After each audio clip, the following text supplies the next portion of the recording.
biggest winter storm ever is coming.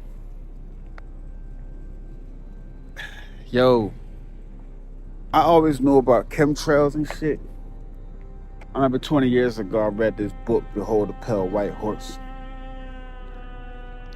And I was a young boy. I was like 18 or 19 reading that book. And it talked about chemtrails. It talked about vaccines, Bill Gates and shit. You know what I mean? Shit that make us, conspiracy theories.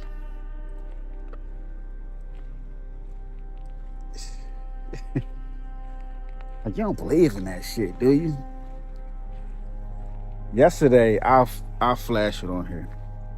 I didn't take a picture of it. Like yesterday, my mind was, I never seen